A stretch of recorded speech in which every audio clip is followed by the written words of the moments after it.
पवित्र शास्त्र बाइबल जीवित परमेश्वर का जीवित वचन है। जब ये वचन मनुष्यों के जीवन में बोया जाता है तो वह बहुत उपज ले आता है, फलवंत हो जाता है इस वचन के कारण, क्योंकि यह वचन जीवित परमेश्वर का वचन है। यह वचन जीवित होने के कारण दूसरों को जीवन देता है और मनुष्यों के जीवन को बदल डालता है। इसी वचन के कारण दुष्ट आत्माएं मनुष्यों के अंदर से निकल जाती है, भाग जाती है। इसी वचन के कारण रोगी बच जाता, मुर्दे जीवित होते, क्योंकि यह वचन प्रभु यीशु मसीह है। शनिवार को हम सुन रहे थे मनुष्य जातियों के पाप और बुराइयां और दुष्टता, खून खराबा, व्यभिचार, बेईमानी, घूसखोरी और यह असंख्य प्रकार के पाप किसी भी जानवरों के रक्त से नहीं जाते। चाहे मुर्गे हो, चाहे बकरे हो, कोई भी जानवर, उसका रक्त मनुष्य के अंदर के पापों को दूर नहीं कर सकता। फिर हम देख रहे थे शनिचर को कि बहुत लोग नदियों में, गंगा में नहाने जाते। मनुष्य का पाप नदियों में, गंगा में या कहीं भी जाने से अंदर का पाप जाता नहीं। पानी ऊपर गिरता, पाप अंदर रहता। यह हमने सुना तुकाराम महाराज के उस बातों से कारण, क्योंकि यह सत्य है। मनुष्य जब पाप करता है तो बुद्धि के विचारों से और मन की इच्छाओं से और शरीर की इच्छाओं से, परंतु शरीर तो पानी से धुलेगा, परंतु बुद्धि और अंदर कोई पानी या रक्त दूसरे का कुछ काम नहीं करेगा। इसलिए पवित्र शास्त्र बाइबल बड़ी सुंदर रीति से बोलता है कि पाप अंदर बसा ही रहता है।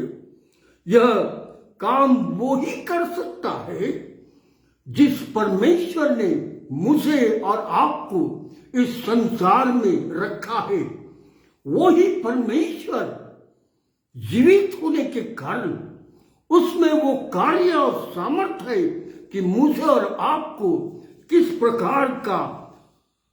प्रकार से उद्धार दे, पापों से छुटकारा दे और हमारी रक्षा करे, क्योंकि परमेश्वर के पास सारी बातों को उपाय है। और इसलिए मनुष्य जाति को किसी भी तरफ जाने की जरूरत नहीं। यह हम शनिवार को देख रहे थे।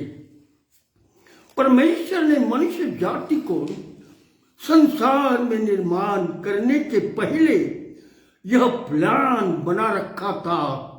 यदि मेरे बच्चे जो इस संसार में पृथ्वी पर रहेंगे, यदि अचानक उनसे पाप हो जाए, उनसे गुनाह हो जाए, वे पाप में गिर जाए, तो मैं उनके लिए एक ऐसा प्लान बनाऊंगा कि जिस प्लान के द्वारा मेरे बच्चों को मैं बचा सकूंगा। इसलिए प्रकाशित वाक्य इसका 12वां अध्याय 10वीं आयत में ऐसा लिखा है। यहां परमेश्वर ने यूहन्ना को एक बेग पर दर्शन देकर कहा, यूहन्ना इसे तू अपने पास लिख कर रख। और यूहन्ना ने बड़ी सुंदर रीति से इसे लिख कर रखा है। और क्या कहा है? फिर मैंने बड़ा शब्द स्वर्ग से आते सुना, अब हमारे परमेश्वर का उद्धार और सामर्थ और राज्य और उसकी मसीह का अधिकार प्रकट हो गया है। यदि मेरे लोग पाप करेंगे, यदि बुराई करेंगे, तो मैं उद्धारक बनकर आऊंगा और मैं मसीहा बनकर आऊंगा। और ठीक वैसा ही हुआ। हाँ मित्रगण, मानव जाति के पाप करने के कारण परमेश्वर को मानव रूप धारण करके इस पृथ्वी पर आना पड़ा, क्योंकि उसके सिवाय कोई इलाज नहीं था।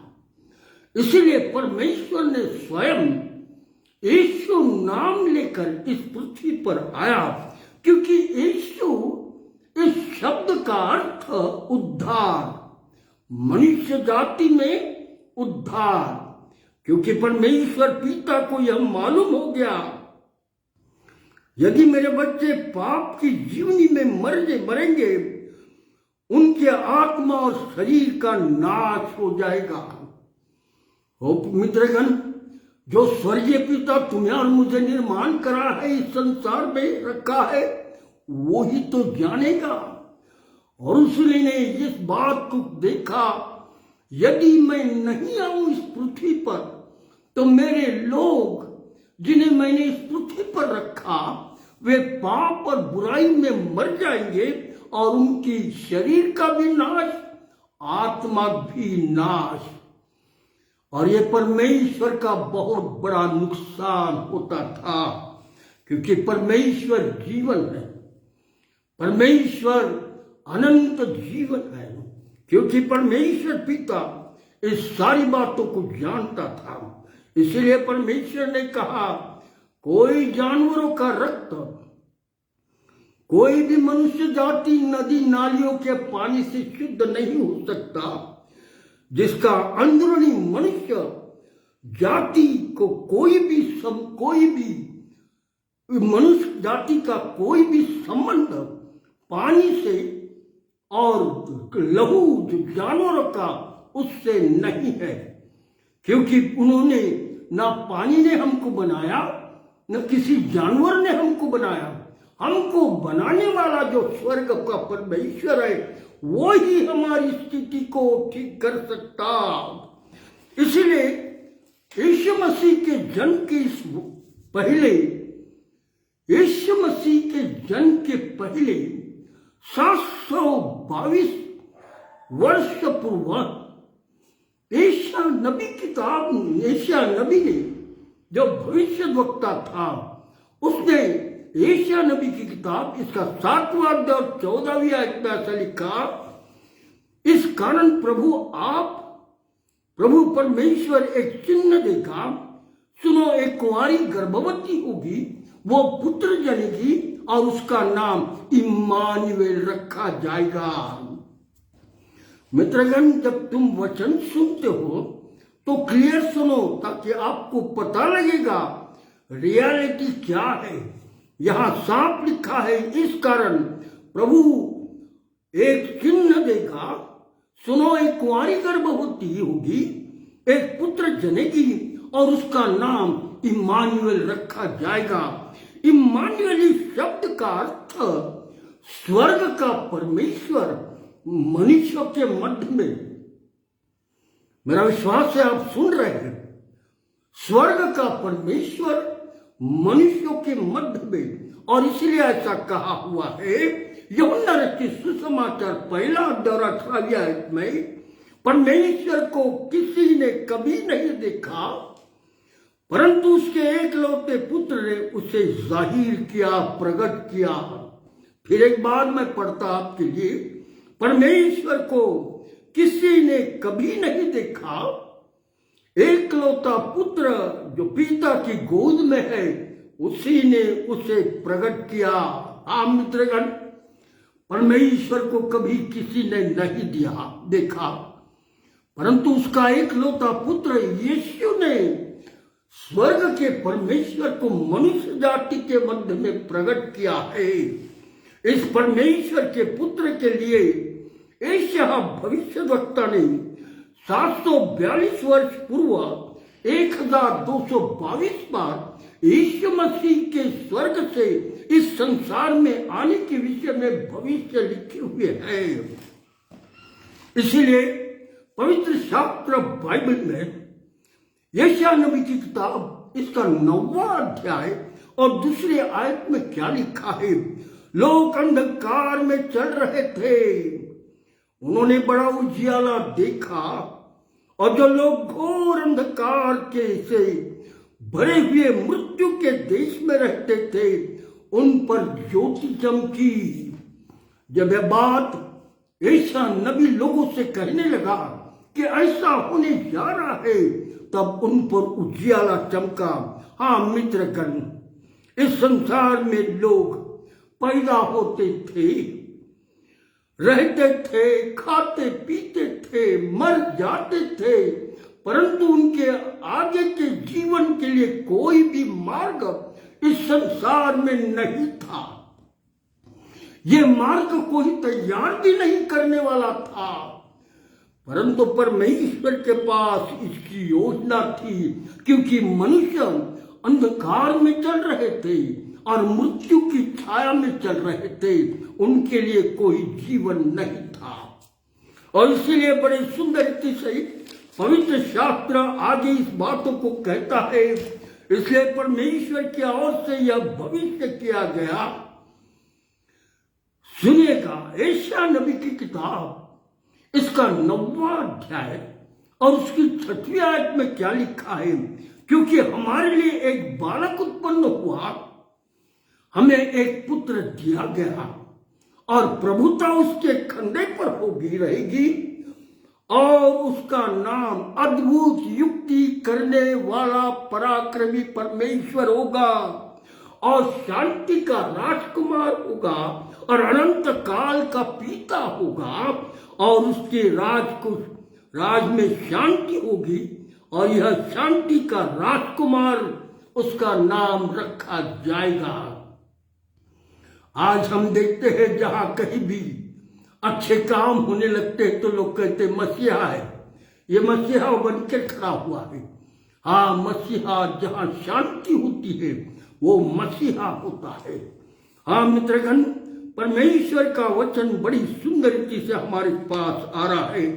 परमेश्वर पिता ने यीशु को संसार के पापियों के उद्धार के लिए दे दिया, जैसा वचन कह रहा है।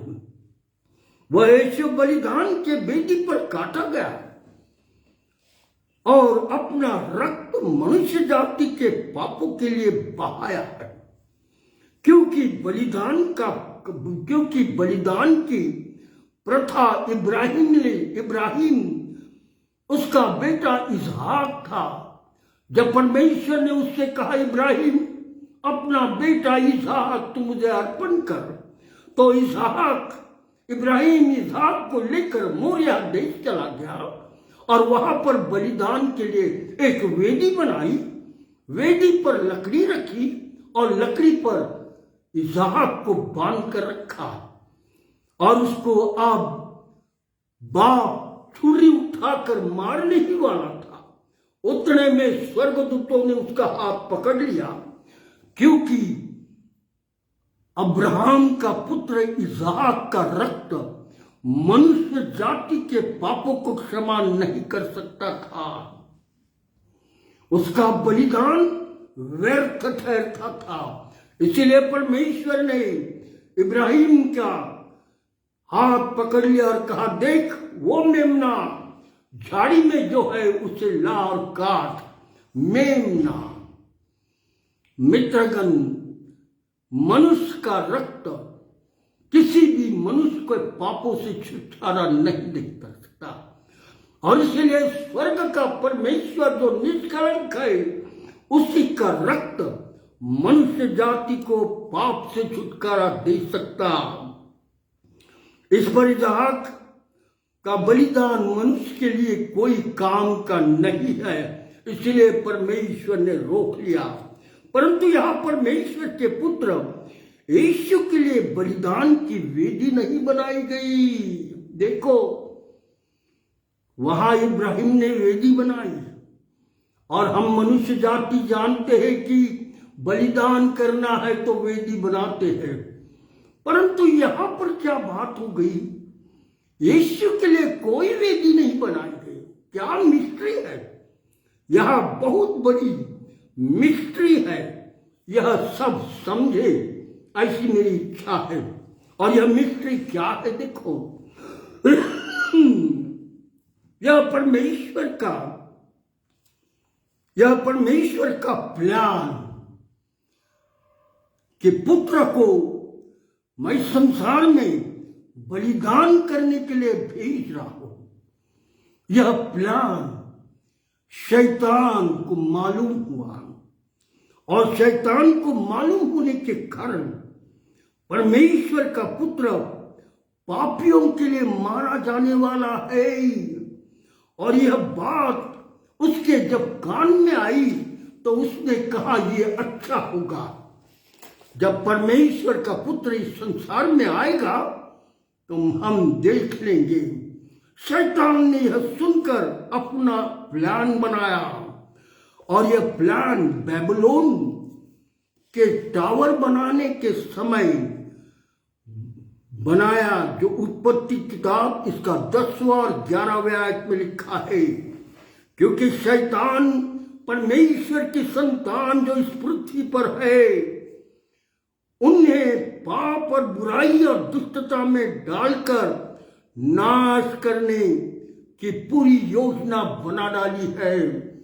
शैतान ने मनुष्य जाति को पाप, बुराई, दुष्टता, व्यभिचार, गंदे काम इन सब में डालकर मनुष्य जाति जो इस पृथ्वी पर परमेश्वर का रूप है, उन्हें नाश कर दूंगा। यह प्लान शैतान ने बनाया और परमेश्वर के विरुद्ध खड़ा हुआ है। यह परमेश्वर का पुत्र यीशु उन्हें बचाने आ रहा है, मनुष्य जाति को बचाने। चाहे कुछ भी शैतान कर ले, परंतु परमेश्वर का पुत्र मनुष्य जाति को बचाने के लिए संसार में आ रहा है। यह शैतान सह नहीं सका कि परमेश्वर का पुत्र मनुष्य जाति को पाप से छुटकारा पा देगा। शैतान ने प्लान बनाया बिफोर यीशु मसीह के आने से पूर्व 1688 में उत्पत्ति की किताब मूसा ने सीनै पर्वत पर परमेश्वर की उपस्थिति में लिखा है। और वह लिखा हुआ पूरा इस प्रकार से है। सीनै पर्वत पर परमेश्वर की उपस्थिति में लिखा गया और इस प्रकार का प्लान निम्रोद की रानी, जिन्होंने बेबीलोन सिस्टम की मिस्ट्री की सिस्टम है, यह बेबीलोन है और रोम कहलाया गया है। इसे प्रकाशित वाक्य क्या कहा गया, देखो, जिन्हें बेबीलोन की सिस्टम है, यह सिस्टम, और इस सिस्टम को वहां बेबीलोन में बनाया गया। और बेबीलोन यानी रोम, लिटरली रोम बोला गया है। और इस बेबीलोन के लिए विषय में ऐसा लिखा है, प्रकाशित वाक्य 17वां अध्याय 5वीं आयत में, उसके माथे पर यह नाम लिखा था, भेद बड़ा बेबीलोन, पृथ्वी की वेश्याओं और घृणित वस्तुओं की माता। निम्रोद ने कहा यह मेरी रानी है। और वो रानी का प्लान था कि परमेश्वर का पुत्र इस पृथ्वी पर आएगा तो उसके कैसे धिंगाने उड़ाएंगे। यह वेश्या जो निम्रोद की रानी शमीरामिस था, उसका नाम, प्लान बेबीलोन में बनाया कि परमेश्वर के पुत्र को ऊंचे पर चढ़ाकर उसके दोनों हाथों और पैरों में कीले ठोके देंगे, यीशु का हाल हाल करके मार डालेंगे उसका तमाशा लोगों को दिखना चाहिए करके उसको ऊंचे पर चढ़ाएंगे, ताकि कोई भी यीशु का नाम न ले और उसे परमेश्वर है करके नहीं बोले। इसे सब मनुष्य जाति देखे कि हमने यीशु को कैसा मार डाला, और इसलिए उसे ऊंचे पर टांग कर मारने का प्लान यह उस वेश्या रानी जो शैतान है उसने बनाई निम्रोद के राज्य के समय में। पवित्र शास्त्र बाइबल उत्पत्ति किताब इसका 10वां अध्याय और 7 और 8 वचन में यह कह रहा है, यह घटना 5000 वर्ष पूर्व हुई है। यह प्लान नोहा के समय जब उसके बच्चों के बच्चे पैदा हुए, उन्हीं में हाम का पुत्र कुश वंश में निम्रोद भी पैदा हुआ। उसी समय यह प्लान बनाया गया। मित्रगण, इतिहास के साथ वचन आपके पास आता रहेगा। 2000 वर्ष पूर्व प्रभु यीशु मसीह का जन्म बेथलेहम में हुआ, चरनी में। यीशु का जन्म बीबी मरियम के द्वारा हुआ।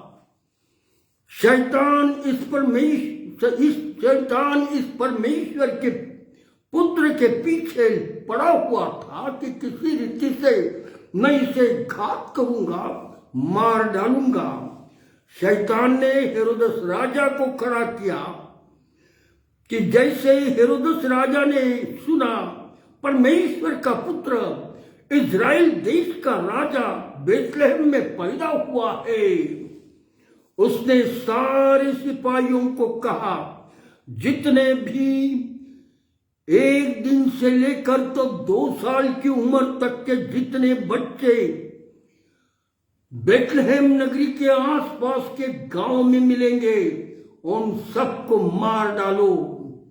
पवित्र शास्त्र यह बताता, हेरोदस राजा ने 2000 बच्चों को मार डाला।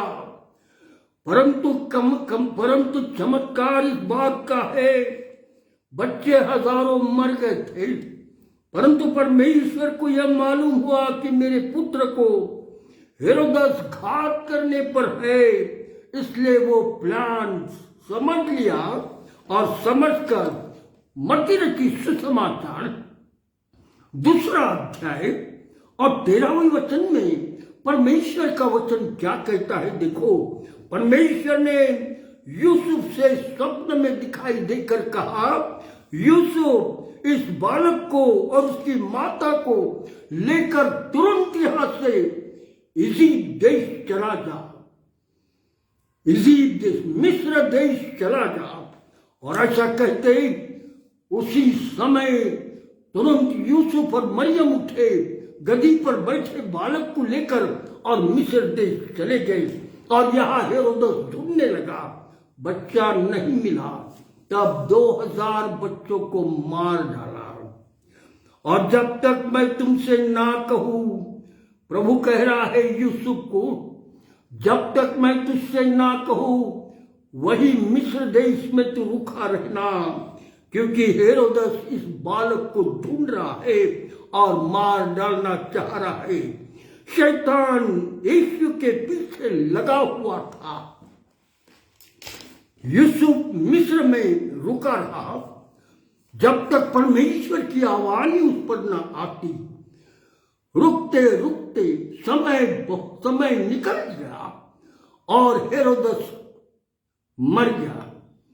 तब ऐसा लिखा हुआ है, हेरोदस के जगह पर दूसरा हेरोदस आया और तब परमेश्वर ने यूसुफ से कहा, यूसुफ अब बच्चे को और उसकी मां को लेकर यहां से इज़राइल देश चला जा। तब वे वापस इज़राइल देश में आए और नासरत में आकर रुक गए, जहां उनका घर था। प्रभु यीशु के 30 वर्ष में प्रभु यीशु मसीह ने यरूशलेम और उसके आजू बाजू के सारे प्रांतों में सेवा की। प्रभु यीशु मसीह सेवा करता रहा क्योंकि उसके लिए बहुत थोड़ा टाइम था, और इस समय तक प्रभु यीशु मसीह सेवा करता रहा। लोगों के घर जाकर गांव गांव में लोगों को बता रहा था स्वर्ग का राज्य किस प्रकार का है। यीशु की सेवा के कारण इजराइल देश के लाखों लोग यीशु के पीछे हो लिए थे, क्योंकि यीशु का बोलना पवित्र आत्मा की सामर्थ्य था। प्रभु यीशु मसीह जो काम करता था, चंगाई की सामर्थ अद्भुत यीशु में थी।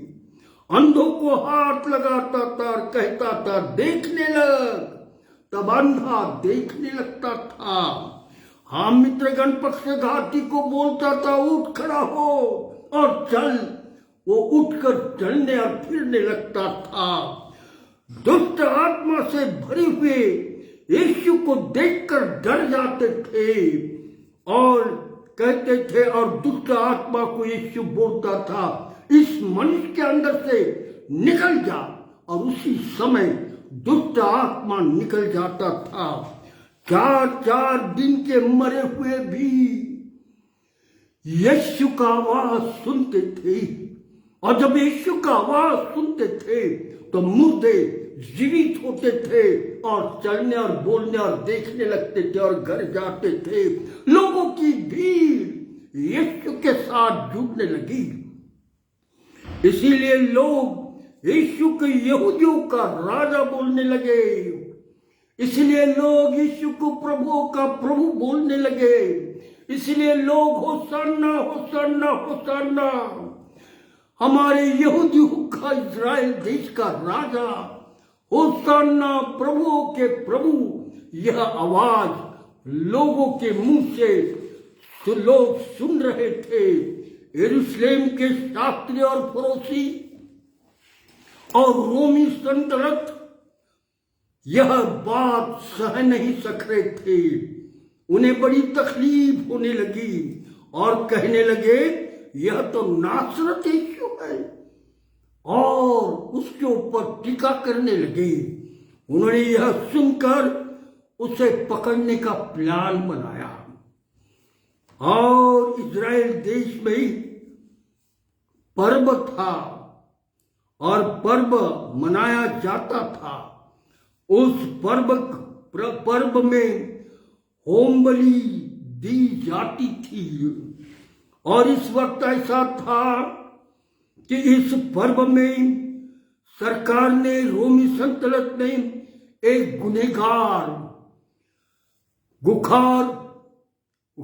गुनहगार क्रूस पर चढ़ाने के लिए रखा था, और उसका नाम बरब्बा डाकू था, खून खराबा करने वाला और लोगों को सताने वाला, जेल खाने में पड़ा हुआ था। और उसी का नंबर इस पर्व में था कि वो क्रूस पर चढ़ाया जाए। उसका नाम बरब्बा डाकू, खून खराबा करने वाला, परंतु वो जेल में रहा। इस बरब्बा को क्रूस पर टांग कर मार डालने वाले थे। यह पर्व में बरब्बा का नंबर था, परंतु शास्त्री और फरीसी और रोमी सल्तनत ने गुरुवार के शाम को यीशु को पकड़ लिया। उन्होंने लोगों की भीड़ जमा की और लोगों से यह कहा कि यीशु पर दोष लगाओ, और लोगों की भीड़ पंत पिलातुस गवर्नर के कोठी के नीचे में यीशु के हाथों में हथकड़ी और उसे तकलीफ देने लगे, उसकी चेष्टा और मजाक करने लगे और उससे कहने लगे अरे तू कैसा राजा है, तेरे पास ना राजदंड न तेरे सर में मुकुट है। और इसलिए यीशु के सर में उन्होंने हाथों में झाड़ू का सरकंडा देकर कहा, ये तेरा राजदंड। और यीशु से कहा, कांटों का ताज पहनाकर उसके सर पर लगाया और कहा, ये तेरा मुकुट है। मित्रगण, प्रभु यीशु मसीह के सर में कांटों का ताज आते ही रक्त बहने लगा और कांटों का मुकुट यीशु के सिर पर, और उसमें लोग, सिपाही, रोमी सल्तनत कोड़ों की मार मार रहा है और यीशु का शरीर रक्त बहने लगा है। कुछ लोग रो रहे थे, पर ज्यादा लोग पंत पिलातुस को, गवर्नर के सामने चिल्ला चिल्ला कर कह रहे थे, हमारे लिए बरअब्बा को छोड़ दे, यीशु को क्रूस पर ठोक दे। हमारे लिए बरअब्बा को छोड़ दे, यीशु को क्रूस पर ठोक दे। लोगों की भीड़ चिल्लाहट सुनकर यीशु को हेरोदिस राजा के और शास्त्री और फरोशी और रोमी सल्तनत के हाथों में यीशु को सौंप दिया और उन्होंने प्रभु यीशु के हाल हाल किए। उसके सिर में कांटों का ताज, मुकुट उसके मुंह पर थूका गया। एक स्वर्गीय पुत्र, एक उद्धार करता, अनंत जीवन का परमेश्वर, मनुष्य जाति के पापों का उद्धार के लिए यह सब मनुष्यों के लिए सह रहा है कि मेरे बेटे और बेटियां नाश ना हो परंतु बचाए जाए। उसके बदन पर 39 कोड़े मारे गए, जिस कोड़ों में जैसे खीले रखे जाते उस कदर हड्डियां डाली गई थी और हड्डियां डाली हुए कोड़ों से यीशु को मारा गया ताकि उसका मारते ही उसका शरीर भी, मांस भी चिर जाए और रक्त निकले। मित्रगण, प्रभु यीशु मसीह कोड़ों की मार सह रहे, सर में कांटों का ताज सह रहा है, लोग थूक रहे हैं, सह रहे हैं, कुछ नहीं कह रहा, परंतु लोग मारते जा रहे हैं। प्रभु यीशु मसीह दुख उठा रहा है क्योंकि मुझे और आपको उद्धार दे, मेरा और आपका जीवन नाश ना हो। केवल परमेश्वर इसलिए मार खाता जा रहा है।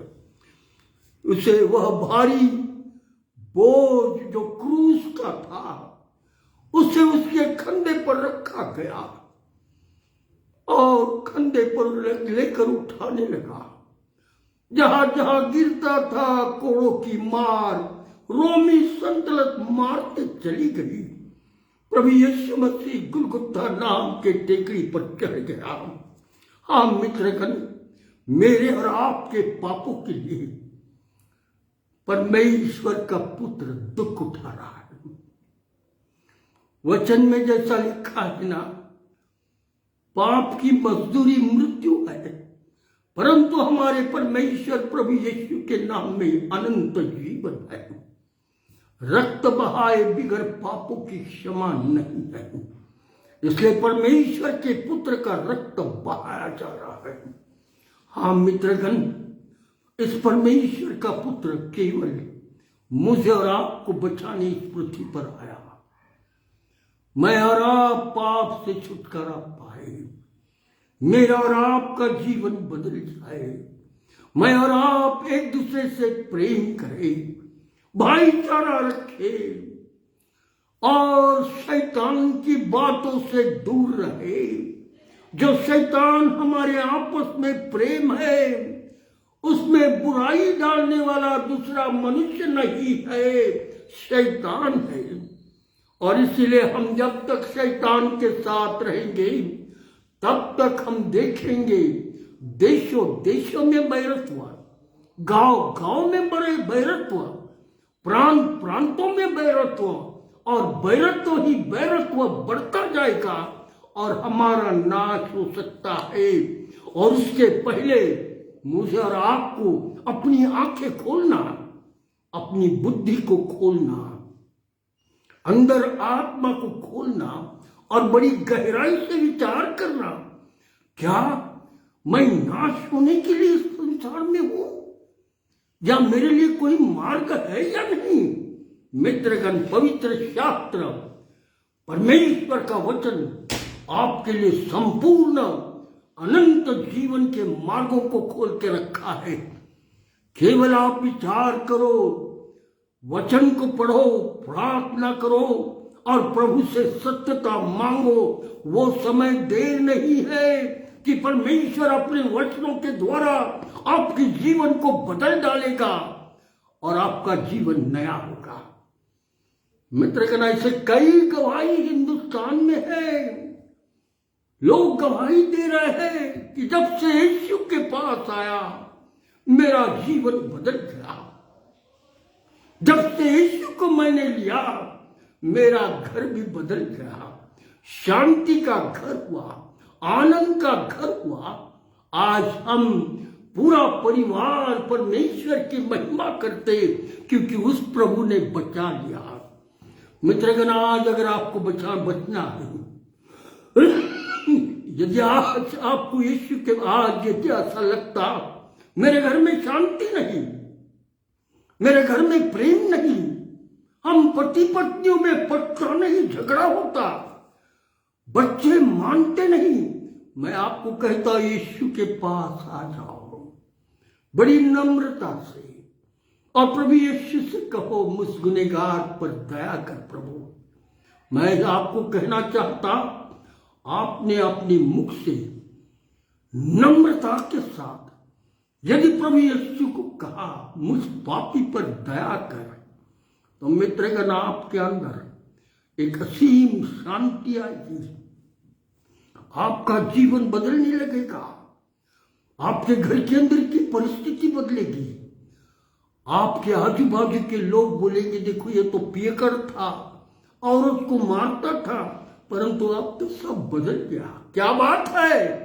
तब आप कहोगे जब से प्यारा यीशु आया मेरा जीवन बदल गया। मित्रगण, आगे मुझे बहुत बोलना था, परंतु आज मैं नहीं बोलूंगा ज्यादा, यही मैं समाप्त करूंगा।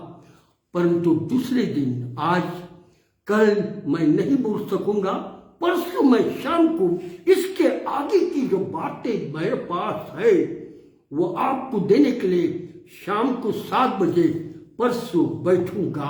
आपको मैं सत्यता दूंगा और आप सत्यता सुनिएगा। आपका जीवन मूल्यवान जीवन है, आपका आत्मा मूल्यवान आत्मा है, आपका शरीर मूल्यवान है। शैतान के हाथ में ना आने दो, परंतु जीवित परमेश्वर के पास, जिसने आपको इस संसार में रखा, उसी प्रभु के पास आ जाओ। आज वो बुला रहा है, अपने हाथ फैलाए हुए कह रहा है, मेरे थके मांदे बच्चों मेरे पास आओ, मैं तुम्हें विश्रांति दूंगा। क्या आज हम पूर्ण मन से, पूर्ण बुद्धि से प्रभु से कहे, प्रभु मुझ गुनहगार पर दया कर, तो प्रभु आपकी मदद करेगा। मित्रगण, आज यही खत्म कर रहा हूं, पर उसी के आगे मैं परसों के दिन बोलूंगा, प्रभु आपसे बातचीत करेगा और निश्चित आप एक बड़ी सुंदर बात जो आपने कभी नहीं सुनी है, उन बातों को मैं आप तक ला रहा हूं। हम प्रार्थना करेंगे। हमारे दयालु परमेश्वर पिता, आकाश और पृथ्वी के निर्माण करता, हम मनुष्य जाति के पापी के उद्धारक प्रभु यीशु, आज जितने भाइयों ने बहनों ने तेरा वचन सुना, उन्हें आशीष दे प्रभु, और जो इनके बात सुनने वाले हैं उन्हें भी तू आशीष दे। यदि सुनने वालों के मध्य में कोई दुखी और परेशान मंद लोग हैं, बीमार है, थके मांदे है, परेशान है अपने जीवन में, तो आज उनका समाचार ले। ओ प्रभु, उन्हें तू शांति से भर, उनके दुखों को दूर कर, उनकी समस्याओं को उनके दूर कर। यदि कोई बीमार है तो अपना छिदा हुआ हाथ लगा और चंगाई दे। हर एक की तू सुधि ले। प्रभु, आज मैंने यही वचन समाप्त किया। परसों के शाम को फिर मैं इन वचनों के आगे की बातें तेरे प्रिय लोगों के मध्य में रखने जा रहा हूं।